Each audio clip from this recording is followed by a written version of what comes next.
going on, guys? T-Mart here, and today I'm super excited to bring you guys some more Call of Duty Ghosts information. We recently got some new stuff confirmed, and it's all pretty darn exciting, so let's get straight into it. So, the first thing that we have to talk about is that there are going to be some major audio advancements in Call of Duty Ghosts. So, Mark Rubin sat down for an interview with Post Arcade, and he was kind of talking about some of the things that they're doing in the audio department, and he made it clear that all of these new improvements with the audio are tied to the new Ghosts engine, the new Call of Duty engine. They aren't tied to the next generation consoles. So all of these new improvements we're about to hear about are, going to be available on all platforms, whether that's Xbox 360, Xbox One, PS4, PC, whatever it is. They're available on all the platforms, so that's a good thing. So what he said is that with the new engine, we can actually model the way that sound travels in the space that you're in.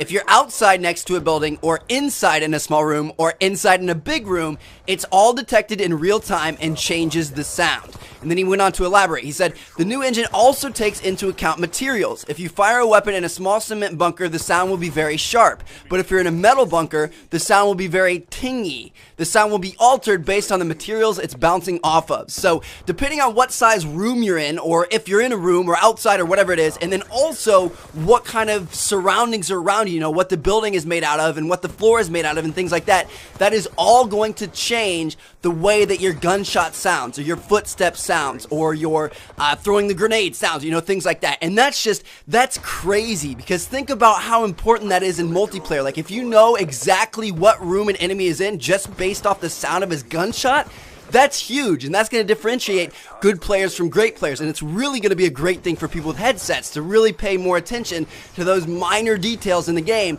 that can help you, win or, do better than the enemies, have an advantage over the enemies. So that's pretty cool, and I'm excited about it. And he went on to talk about sound a little bit more. He said, another big change in audio, and this will have a big impact in multiplayer, has to do with explosions and reactive emitters. The world has triggers that will go off based on forces like explosions. If I throw down a grenade and it goes off, the chain link fence behind me might rattle from the concussive force of the grenade. Windows and doors and other objects will make noise after the explosion as well. So again, this is just crazy. It's going to be a big advantage to people with headsets, but then also all of this is just going to kind of add to the realism aspect of the game. Like, when you're in game and you throw a grenade and it goes off and the chain link fence behind you rattles, that's just going to make it feel more real. It's going to be more immersive. You're going to feel like you're more in the game. It's not just going to be like a 2D explosion where there's a fireball and that's all that happens.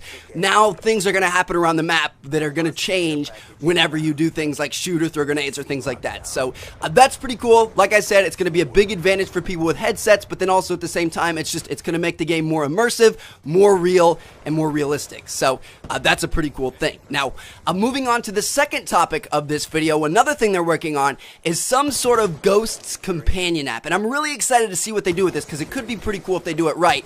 But it's like some sort of second screen, like a phone or a tablet or iPad or whatever it is that you can use to interact with the game. So Mark Rubin said it's a little bit more of a challenge when it comes to our types of games. Looking away from the screen when the action is intense is obviously a challenge from a game design standpoint. We actually have a whole department, a whole studio basically, wrapped around the idea of second screen. Our Beachhead group is doing a lot of work there, but a lot of it ties into multiplayer, and I can't talk too much about it now. So again, they're working on some way of incorporating like iPads and PS Vitas and cell phones, other second screens that you can use to interact in-game. Maybe you call in a UAV by using that. Maybe you can change your classes on your phone while you're in-game. I'm not sure how it's going to work, but they're going to have some sort of little system and, extra features that you can change or do things with based off of some sort of second screen. And he went on to elaborate about this. He said, it's going to be free, and this is where you have to be smart on your design. You can't make it required, and it can't confer a massive advantage. You don't want it so that the guy with an iPad has an advantage over all the other players in multiplayer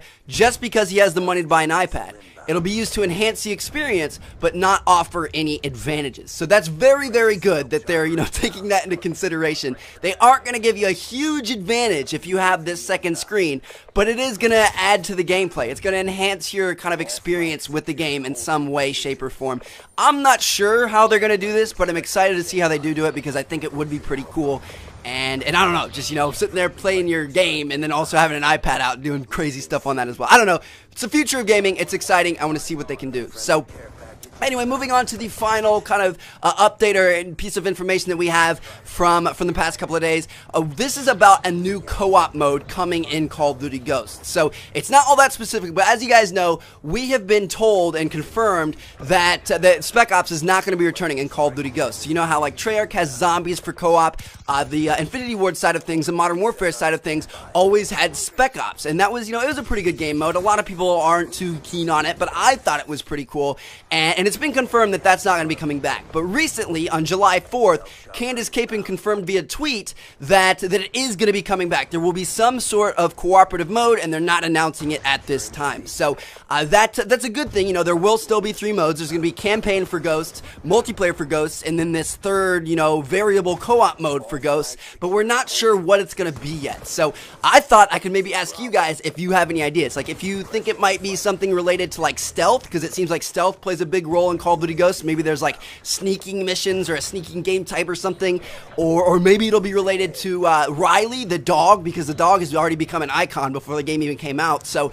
maybe it'll be a dog only game type, or maybe it's like a puppy simulator like you see on those DS games. I'm not sure. I have no clue what it could be, but let me know what you guys think. If you have any ideas, leave them down in the comments, and maybe we can come up with some cool stuff that they could do. So anyway, hope you all enjoyed the video. I am so excited for this game. I'm gonna have so many tip videos and so many great videos for Ghosts. You guys won't know what to do with them, but until we get there, I've got a bunch of great videos coming soon on Black Ops 2 and a few other games. So anyway, I hope you all enjoyed the video. Check out one of the other 2 videos on the screen if you haven't seen them yet. Make sure you go watch Black Ops 2 Whole Shot on Uplink, and I'll catch you all later.